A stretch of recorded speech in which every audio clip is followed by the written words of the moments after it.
Hey Star Trek fans, Dan Gunther here. Welcome to my review of Episode 6 of Star Trek Discovery, Lethe. We've got a lot going on this week. Some Vulcan terrorist action, some really paranoid, freaked out captains, an engineer who seems to be a little bit high on his mushrooms, and some surprising relationship developments between not just Sarek and Burnham, but also some revelations about Sarek and Spock.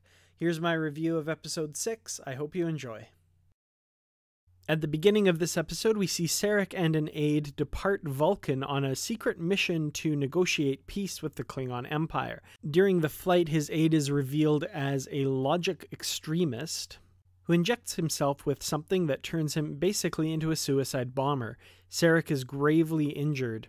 Thanks to her connection to Sarek's Katra, as revealed in the episode The Battle of the Binary Stars, Michael Burnham detects that Sarek is in distress and asks Captain Lorca if he will take the Discovery to rescue him. Lorca agrees, and they set out with the Discovery. Once near the nebula that Sarek disappeared in, Burnham proposes that they use her connection to Sarek to help find him. Brand new Chief of Security Ash Tyler pilots the shuttlecraft crew of Burnham and Cadet Tilly into the nebula to help find Sarek, using a technological means to boost Burnham's connection to him. Burnham manages to make contact with Sarek's mind, but is continually pushed out because Sarek does not want her in his mind. For some reason, Sarek's mind keeps taking them to the moment that Burnham discovered that she was rejected from entering the Vulcan Expeditionary Group. Eventually, by pushing Sarek to reveal the truth about this moment, Burnham learns that she was not actually rejected from the Expeditionary Group, but rather they offered a spot to only two of Sarek's not-quite Vulcan children, the fully human Michael Burnham or the half-Vulcan, half-human son Spock. Sarek chose Spock and hid the truth of this moment from Michael for all these years. Click here to check out a video where I talk a bit about what sort of effect this has on Star Trek canon and how this actually fits quite well into Star Trek history, with Sarek being so upset when Spock did not study at the Vulcan Science Academy and therefore gave up his spot in the Vulcan Expeditionary Group. Eventually, Burnham succeeds in forcing Sarek into consciousness, who activates his distress beacon, and the shuttle crew is able to rescue him. Meanwhile, back on Discovery, Admiral Cornwell has arrived in response to Lorca's disobeying of orders and launching the rescue mission. She confronts the captain with her belief that he has been making erratic decisions lately, and her concern that he might not be over the trauma of losing his previous ship, as well as the trauma of having been recently tortured by Klingons. We as the audience learn that these two characters were previously romantically linked, and the discussion ends with a night of passion. However, during the night, Cornwell startles Lorca awake, who pulls a phaser on the Admiral, set to kill. It becomes clear to Cornwell that Lorca has not been entirely truthful in his psych evaluations and has not in fact gotten over the loss of his previous ship, and has severe psychological issues. She storms out of Lorca's quarters, informing him that she will be relieving him of command and that he will no longer have the Discovery. In a desperate tone, Lorca begs her not to take his ship away, saying that it's all that he has left. Sarek is brought back to Discovery by Burnham and her team, and it's revealed that they will not have time to make the Klingon negotiations in the window that they have left. Lorca suggests that Admiral Cornwell take his place. Burnham urges Sarek to open up about the recent revelations that they experienced while in his mind, but of course Sarek, ever the stoic Vulcan, refuses to acknowledge that this sort of emotional pain exists.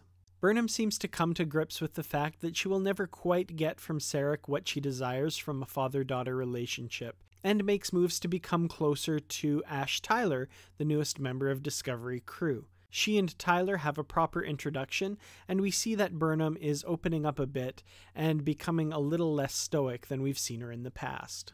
Meanwhile, Admiral Cornwell arrives at Cancri 4 for the secret negotiations with the Klingons, and unfortunately Admiral Akbar is not present to warn them. Cornwell's security guards are killed, and Cole reveals himself in a transmission, pleased that he has captured a high-ranking Starfleet admiral. To start off with, I have to say, Star Trek Discovery is killing it with regards to the episode titles. This week's episode, Lethe, refers to Greek mythology. Lethe was one of the 5 rivers of the underworld of Hades, where the dead would drink from the river to forget their earthly life. In classical Greek, Lethe literally means oblivion, forgetfulness, or concealment. This makes sense because we see in this story Sarek, with his last dying thoughts, concealing the truth from Burnham, a truth that he has hid for much of Burnham's adult life. While I do appreciate the longer TOS-esque titles such as The Butcher's Knife Cares Not for the Lamb's Cry, or even next week's Magic to Make the Sanest Man Go Mad, or something along those lines, I do appreciate the titles that make you think a little bit. We get this one, like I say, Lethe. We also get another classic Trek trope in a few weeks, an episode with a Latin title. The main meat of this episode, of course, for me, is the whole relationship between Sarek, Spock, and Michael Burnham. This episode packed a surprising emotional wallop. The revelation of Sarek's shame in his hurtful decision to hide the fact that he kept Burnham from joining the Vulcan Expeditionary Group to hold a spot open for his son Spock. This, of course, adds added weight to Sarek's decision to not speak to Spock for 18 years over his decision to join Starfleet Academy. This is definitely a retcon, but it's one that adds to the mythology of Star Trek, and it doesn't erase anything or change anything fundamentally. It merely adds a new layer to what came before, and I have to say thumbs up for this one. This episode allows us to see a bit more of Ash Tyler in action, and I think it's time now to look at the theory that I put forward a couple weeks ago, that Vok and Ash Tyler are the same person. I think at this point I don't know exactly what to believe about this character, and it's pretty clear that the writers are throwing all kinds of misdirection and all kinds of stuff like that in our faces to try and make us suss out whether this is the case or not. We get a few more very obvious clues, such as Lorca's line, "Well, I figure I've seen you fly, shoot, fight like a Klingon." But there are other moments that are very obviously the writers trying to either throw us off the trail or give us misdirection, or perhaps this theory is completely wrong and Ash Tyler is just a normal stand-up guy. I have to say at this point I kind of hope that that's the case, because if he is, I actually like this character. And I'm hurt, but there's hope. What is this? It's just being human.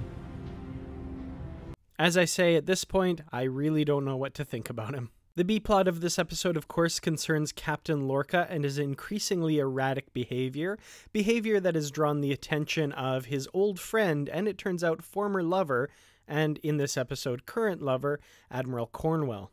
The scene in which he is startled awake, of course, raises many questions. How exactly did he get the scars on his back, and what are their significance? And we, of course, learn that he is quite unstable, possibly suffering from a form of PTSD. One of the more chilling comments I saw with regards to his sleeping with a phaser in his bed, as well as the shot at the end where it shows a close-up of the phaser tucked into his waistband, is that people with PTSD often carry weapons with them.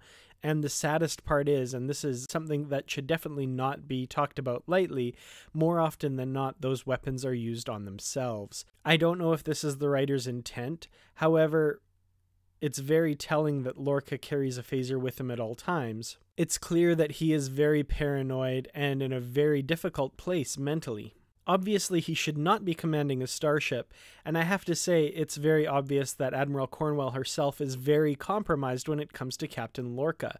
She should definitely have relieved him immediately before going off on this mission to negotiate with the Klingons. It's very convenient plot-wise, but it really doesn't make a lot of sense. But again, like I say, I think she has a huge blind spot when it comes to Lorca, and is very obviously compromised herself.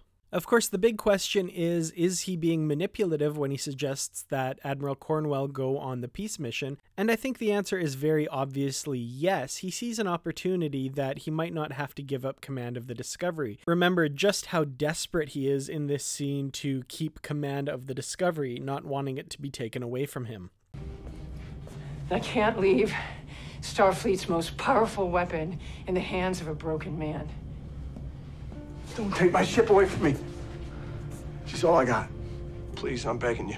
And I have to say, this scene in particular, even after the phaser was put away, I really feared for Admiral Cornwell's life. I at one point did think that she was not going to make it out of his quarters alive. And it's really incredible that we are able to think this about a Starfleet captain. And also, I have to give huge props to Jason Isaacs' acting here. Most of the time, he seems like a very well put together, cocky, very confident captain, but here the desperation on his face is plain to see, and I really find myself feeling for him. I don't like him as a person, but I love him as a character, and I love watching him, and I can't wait to see where this story goes. At the very end of the episode, when Saru informs him that the Admiral has been captured, and instead of mounting an immediate rescue mission, Lorca opts to hold back and wait for Starfleet Command's orders, it's really hard to tell exactly what his motivation here is. On one hand, obviously, if Cornwell is not immediately rescued, Lorca gets to keep his command, and for sure that is playing a role in his decision, no doubt about it.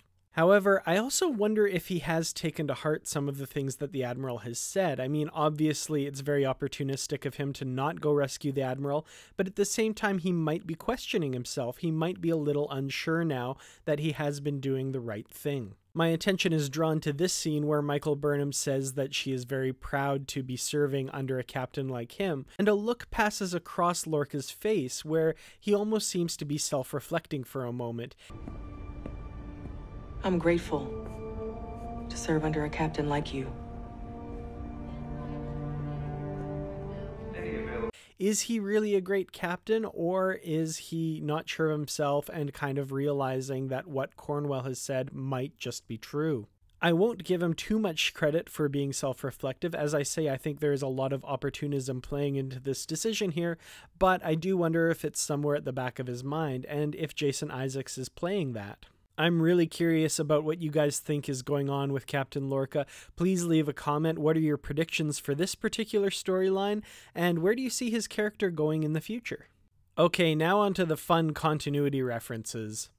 And this episode did have a few of them. The episode opens with a shot of Vulcan, with Sarek and his aide going off on their mission, and if you look in the skies of Vulcan, you see a rather large gas giant and its moons.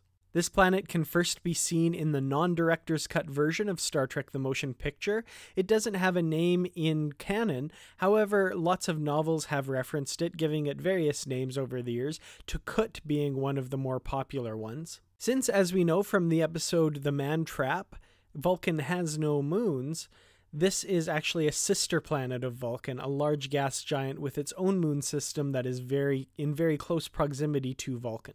We see a Vulcan ship taking off, carrying Sarek and his aide to their negotiations. You'll notice the design of this ship is reminiscent of the ships of Vulcan from Enterprise, with that kind of ring design, although this isn't quite a full ring, it has a broken ring, which we have seen in Vulcan ships before as well.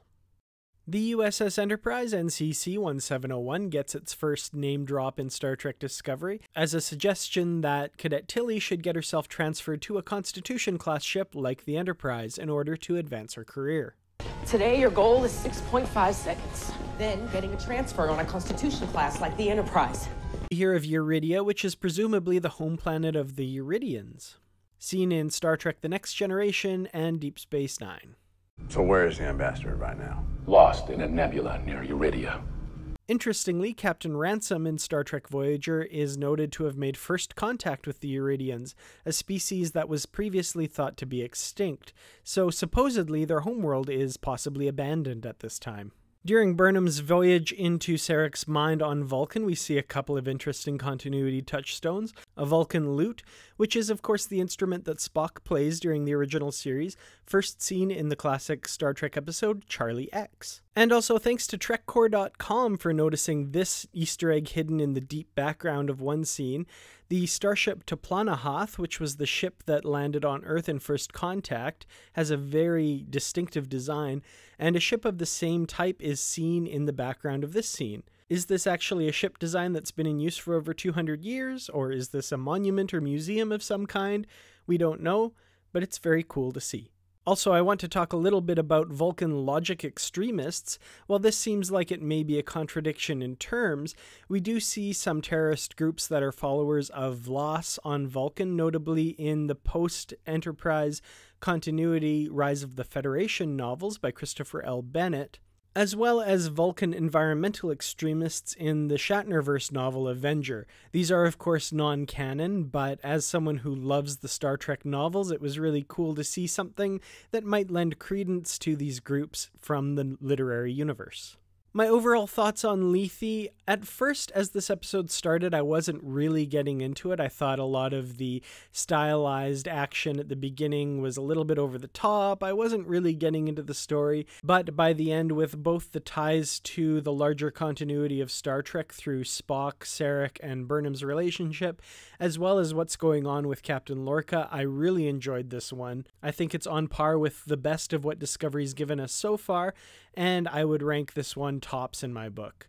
Hey, thank you so much for watching this review of Episode 6 of Star Trek Discovery, Lethe. If you'd like to hear me talk a little bit more about Star Trek, I was a guest this week on Trek FM's official Star Trek Discovery podcast, The Edge, where we talked about this episode. I'll have a link in the description below to check that out.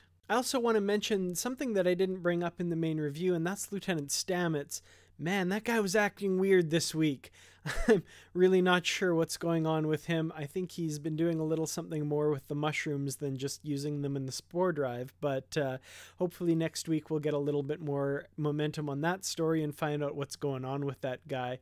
In the meantime, you can follow me on Facebook, Instagram, Twitter, and Reddit. Links are all in the description below. I'll see you in the next video, and until then, live long and prosper.